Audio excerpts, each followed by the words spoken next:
पुन्हा एकदा पाहूयात वेगवान स्वरूपातल्या बातम्या। गुढीपाडव्यानंतर बाजारात हापूस आंब्याची मागणी वाढण्यास सुरुवात झाली आहे। त्यानुसार घाऊक फळ बाजारात हापूस आंब्याची आवक वाढल्याचं दिसून येत आहे। बाजार समितीमध्ये 4000 क्विंटल गव्हाची आवक झाली आहे। यात गव्हाला कमीत कमी 2500 पासून 4800 पर्यंतचा दर मिळाला आहे। कांद्यावरील 20% निर्यात शुल्क हटवण्याचा निर्णय केंद्र सरकारने घेतला, मात्र बाजारभाव अद्यापही वाढलेला नाही। त्यामुळे बाजारभाव कधी वाढणार असा सवाल कांदा उत्पादक शेतकऱ्यांनी विचारलाय। मुंबईमध्ये क्षयरोगाच्या 80% रुग्णांवर यशस्वी उपचार झाल्याचा दावा महापालिकेकडून करण्यात आलाय, तर दुसरीकडे मात्र मुंबईतील 53,638 इतकी क्षयरोग रुग्ण संख्या वाढल्याचं समोर आलंय। रुग्णांना उत्तम उपचार मिळण्यासाठी सेवांमध्ये सुधारणा केली आहे, असं पालिका आरोग्य विभागाच्या अधिकाऱ्यांनी सांगितलंय।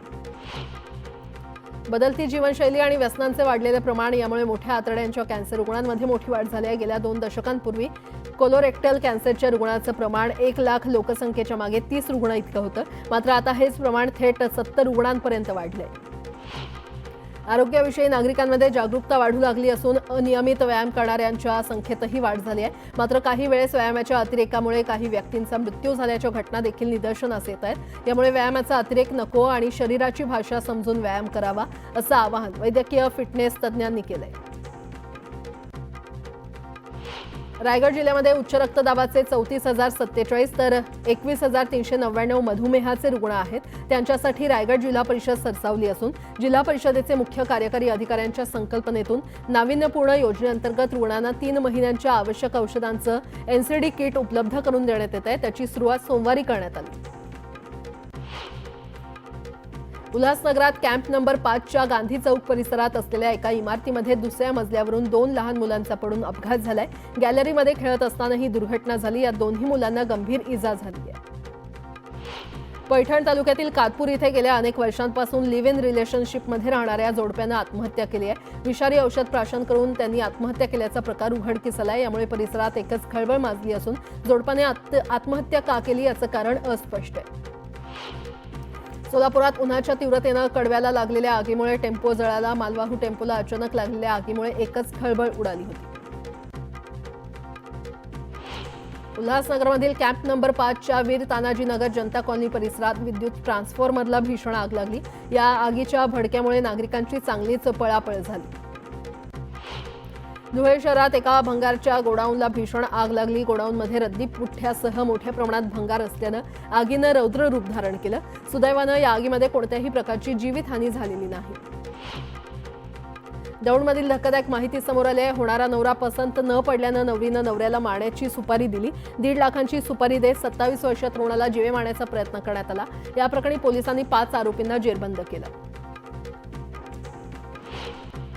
गुढीपाडव्याच्या सभेत राज ठाकरे यांनी कबर ठेवली पाहिजे असं भाष्य केलं होतं।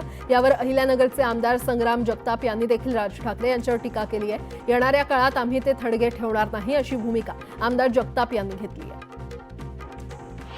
खोक्या प्रकरणाच्या आडून माझ्या हत्येचा प्लॅन होता असा खळबळजनक आरोप आमदार सुरेश धस यांनी केलाय। यावेळी त्यांना कोंडीत पकडण्यासाठी आणि टार्गेट करण्यासाठी कसा दबाव आणला होता हे देखील त्यांनी सांगितलं। पुणे जिल्ह्यातील सर्वात मोठ्या सहकारी साखर कारखान्याचा चेअरमॅन, पुणे जिल्हा बँकेचा चेअरमॅन आणि जिल्हा परिषदेचा अध्यक्ष ही तिन्ही सर्वात मोठी पदं मिळाली आणि यानंतर लगेचच आमदार राज्यमंत्री बनलो आणि आता कॅबिनेट मंत्री पदावर काम करण्याची संधी मिळाली असं मंत्री भरणे यांनी सांगितलं। ही नावं घेत असताना भरणेंना अजित पवारांचं नाव घेण्याचा मात्र विसर पडला। प्रथम श्रेणी न्यायदंडाधिकारी AU मोटे यांनी नागपूर हिंसाचार प्रकरणी संशयित असलेला सूत्रधार फहीम खान याला येत्या 11 एप्रिलपर्यंत न्यायालयीन कोठडी सुनावली आहे। वक्फ दुरुस्ती विधेयक बुधवारी लोकसभेत मंजुरीसाठी मांडलं जाण्याची शक्यता आहे, तर वक्फ मालमत्तेवर अतिक्रमण करणारे प्रभावी लोक या विरोधामागे असल्याचा दावा सरकारतर्फे करण्यात आलाय। दरम्यान या विधेयकाच्या विरोधात मुस्लिम संघटनांचं आंदोलन सुरू आहे। केंद्रीय अर्थमंत्री निर्मला सीतारामन 8 एप्रिलपर्यंत 3 दिवसांच्या दौऱ्यावर इंग्लंडला जाणार आहेत। या दौऱ्यादरम्यान भारत आणि ब्रिटनमधील प्रस्तावित मुक्त व्यापार करार आणि द्विपक्षीय गुंतवणूक कराराशी संबंधित मुद्द्यांवर चर्चा होण्याची अपेक्षा आहे। लवकरच चारधाम यात्रेला सुरुवात होणार आहे। भाविकांना सर्वोत्तम सेवा देण्यासाठी सरकार कटिबद्ध असल्याचं मुख्यमंत्री पुष्कर सिंह धामी यांनी म्हटलं। याच धर्तीवर चारधाम यात्रेमध्ये अन्न सुरक्षा विभागानं भाविकांच्या आरोग्यासाठी महत्त्वपूर्ण मोहीम हाती घेतली आहे। पंतप्रधान नरेंद्र मोदी 19 एप्रिल रोजी जम्मू आणि काश्मीरला भेट देणार आहे. सर्वप्रथम ते उधमपूरमध्ये जगातील सर्वात उंच रेल्वे पुलाचं उद्घाटन करतील. यानंतर ते कटरा इथल्या माता वैष्णव देवी इथे पोहोचतील. यानंतर जम्मू श्रीनगर वंदे भारत एक्सप्रेस ट्रेनला ते हिरवा झेंडा दाखवतील. पश्चिम बंगालमधील दक्षिण परगणा येथील फटाक्यांच्या कारखान्यामध्ये मोठा स्फोट झाला. या अपघातात 7 जणांचा मृत्यू झालाय, तर या मृतांमध्ये 4 मुलांचाही समावेश आहे. गुजरातमधील महेसाणा इथे प्रशिक्षणादरम्यान विमान कोसळलं. अपघातात प्रशिक्षणार्थी महिला पायलट जखमी झाली. यूपीतील बरेलीमध्ये गुंडांची दहशत आहे आणि घरात घुसून गोळीबार आणि दगडफेक केली असून 6 जण जखमी झालेत. हे हल्लेखोर पिस्तूल आणि काडतुसं सोडून पळून गेले, तर पोलीस गुंडांचा शोध घेत आहेत. मथुरेतील शीतला माता मंदिरात एका खास समुदायातील व्यक्तीनं प्रवेश केल्यानंतर गोंधळ घातला. हा तरुण दारूच्या नशेत असल्याचं सांगण्यात येत असून सोशल मीडियावर हा व्हिडिओ व्हायरल झालाय. झाशीमध्ये झालेल्या विनयभंगावरून एकच खळबळ उडाली. रस्त्याच्या मधोमध एका माणसानं दुसऱ्या माणसाला मारहाण केली. पोलिसांच्या मध्यस्थीनंतर दोन्ही गट शांत झाले. मध्य प्रदेशातील सिहोरमधील सालकनपूर देवीधाममध्ये रोपवेच्या ट्रॉलीच्या छतावर 2 जण बसले. देखभाल तपासणीसाठी गेले असतानाचा त्यांचा व्हिडिओ व्हायरल झालाय. झाशीमध्ये बुलेटवरील स्टंट तरुणांना महागात पडलाय. पोलिसांनी तरुणांची मोटारसायकल जप्त केली असून 4ही आरोपींना अटक केली आहे.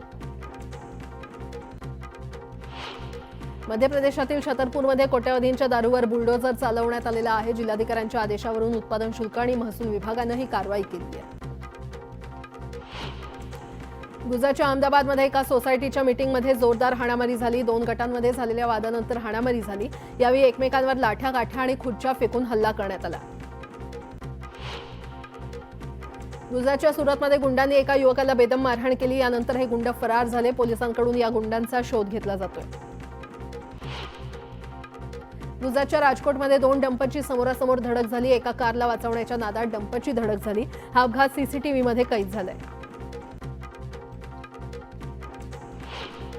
आग्रा येथील सराफा व्यापाऱ्यावर मोटारसायकल स्वार हल्लेखोरांनी दगडफेक केली. दहशत पसरवण्यासाठी दगडफेक केल्याचा आरोप होत असून पोलीस आरोपींचा शोध घेत आहेत. छत्तीसगडच्या भिलाईमध्ये भटक्या जनावरांच्या हल्ल्यात एका ज्येष्ठ व्यक्तीचा मृत्यू झाला. भर रस्त्यात या बैलानं नागरिकावर हल्ला केला. या भटक्या जनावरांचा बंदोबस्त करण्याची आता मागणी नागरिक करत आहेत. मध्य प्रदेशच्या ग्वालेरमध्ये गुंडांनी परिसरातील वाहनांची तोडफोड केली. पोलिसांकडून या अज्ञात समाजकंटकांचा शोध घेतला जातोय. बिहारच्या मुझफ्फरपूरमध्ये बाईक आणि रिक्षाची समोरासमोर धडक झाली. या अपघातानंतर रिक्षानं पेट घेतला. या आगीमध्ये रिक्षातील 3 जण होरपळले. बिहारमध्ये एका थिनरच्या गोदामाला भीषण आग लागली. या आगीमध्ये गोदामात उभे असलेले अनेक ट्रॅक्टर जळून खाक झाले. मोठ्या प्रयत्नानं अग्निशमन दलानं आगीवर नियंत्रण प्रस्थापित केलं.